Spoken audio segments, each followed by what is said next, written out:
I'm going to keep this short and sweet. I just want to say that this is a new idea that I'm trying out, and I hope you like it. This is something I kind of came up with. I'm calling it Legends of Star Wars. Basically, it takes a character from the expanded universe, now the Legends continuity, and gives them a proper character profile. Basically, it's going to cover their history, their personality, and a few other traits. So without further ado, let us begin. Legends of Star Wars, the Grand Admiral. This is the story of a man who challenged what it meant to be a member of the Imperial Navy.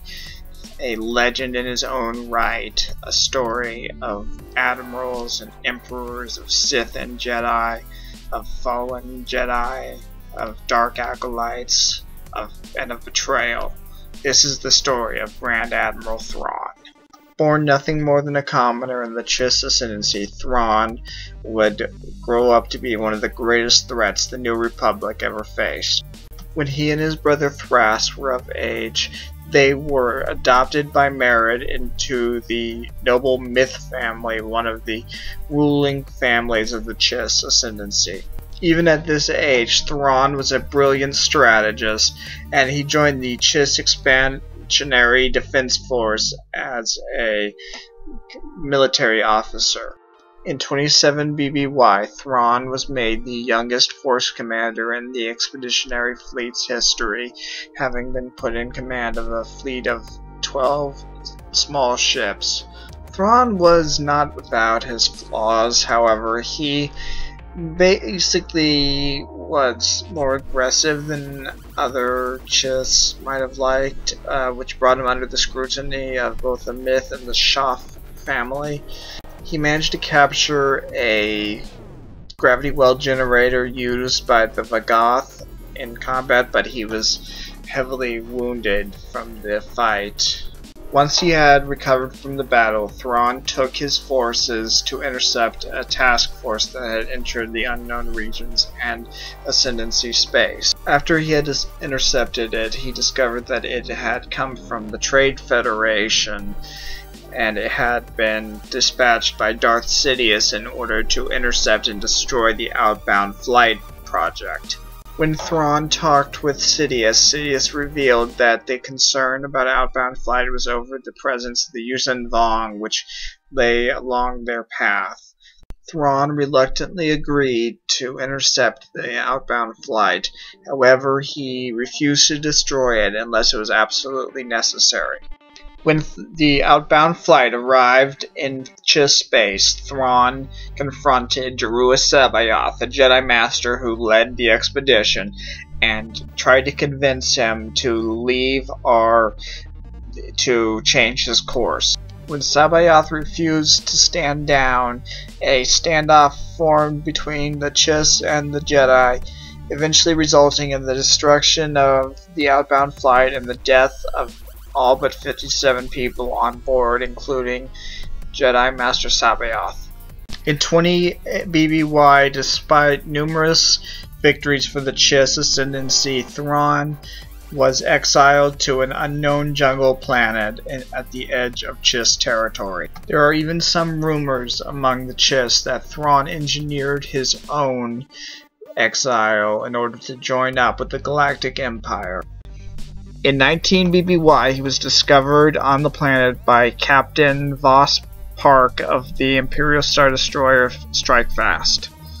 Park convinced him to come back with him to the Galactic Empire and recruited him into the Imperial Navy. Thrawn was brought before Emperor Palpatine himself, who became impressed with the Chiss warrior and agreed to allow him into the Imperial Navy, a rare feat for any non-human. Thrawn's tactical genius was easily recognized, and he quickly rose through the ranks of the Imperial Navy, much to the chagrin of many officers who did not want to fall under the command of a non-human, but he managed to win many of them over. Thrawn was later sent to the unknown regions in order to maintain relations with the species there. At this point, he founded the Empire of the Hand, empire, but more of a confederation that allied itself loosely with the Galactic Empire. He also reestablished relations with the Chiss Ascendancy during this time, and many Chiss joined with his empire, as well as several high-ranking members of the Ascendancy becoming unofficial allies and supporters of the Empire of the Hand. While most of his time was spent in the unknown regions, Thrawn had been tasked with hunting down and defeating any of the potential enemies that could threaten the Empire before they could.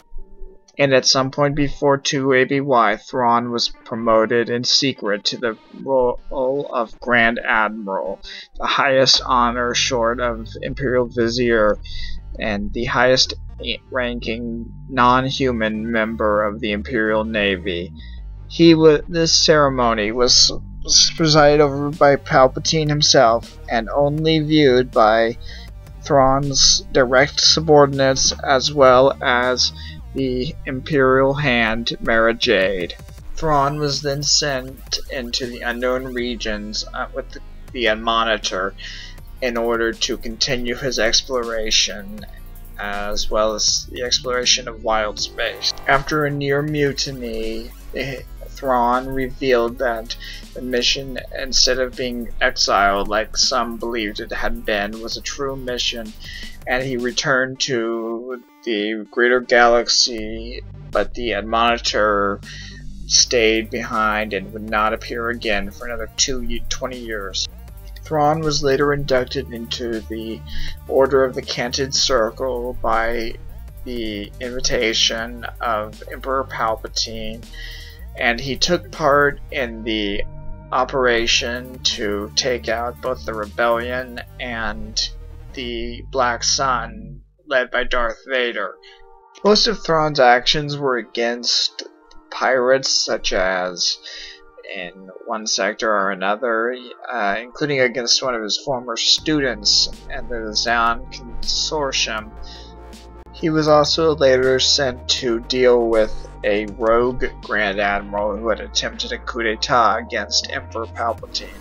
Thrawn returned in 8 ABY. By this point, the other Grand Admirals having all been killed. Working with Captain Pelion, he commanded the Imperial Star Destroyer Chimera, which he utilized in order to wage a guerrilla war against the New Republic, which he still considered to be rebels.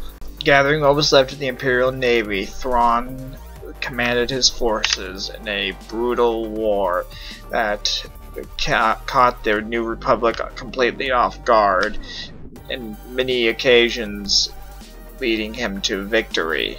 It was then that Thrawn carried out his true master plan. Going to a planet, he gained the Asalamari, a species of docile lizards that could negate the force within a certain range around them. He then traveled to Wayland in preparation for his plan, which would involve cloning more forces. However, he did not expect what he would encounter there, a clone of the Jedi Master Jeruis Sabayoth, who he had killed during the outbound flight incident. Thrawn eventually met his end during the Battle of Bilbringi, where he was caught off guard by a New Republic counterattack that had devastated his forces on Wayland.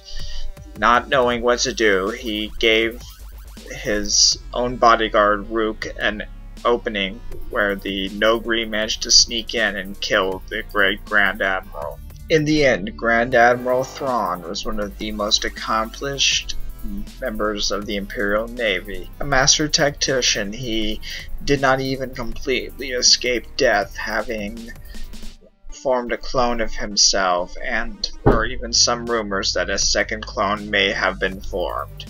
Thrawn's legacy lasted for many years, and his influence on the Empire and on the New Republic is still being felt to this day in the Star Wars universe.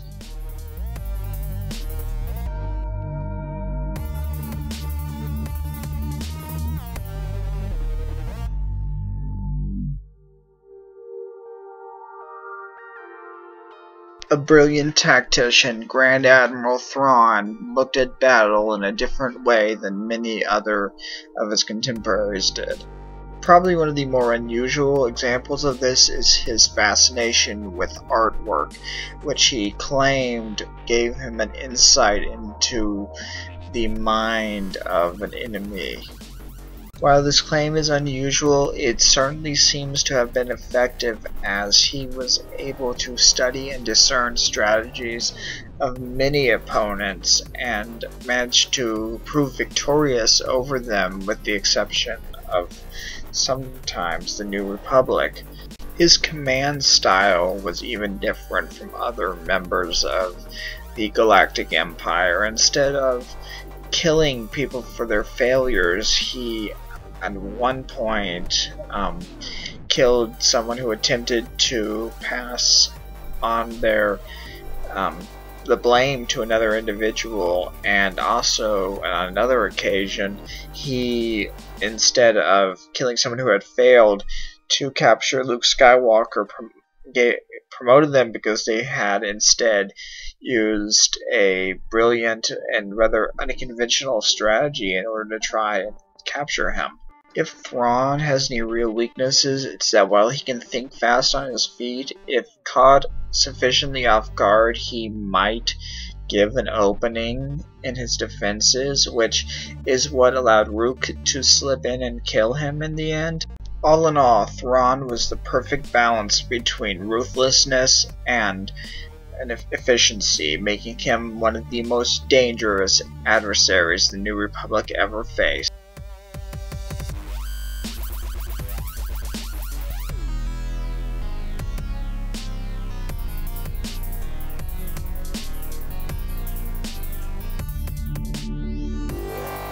Over the course of the preparation for his assault, Thrawn gathered together a large fleet of Imperial ships in order to wage his war against the New Republic. At its head was the Imperial II class Star Destroyer Chimera, which served as Thrawn's personal flagship. The other ships in Thrawn's armada included the Death's Head and the Judicator. He also had numerous other ships, including more Imperial-class Star Destroyers, Victory-class and Interdictor class ships, as well as a portion of the infamous Katana fleet. Thrawn used his Star Destroyers to devastating effect, including using them in basically hit-and-run attacks, which had been previously unheard of. In the end, while Thrawn did not have the full might of the Imperial Navy, he was still able to effectively use what he had in order to combat the New Republic.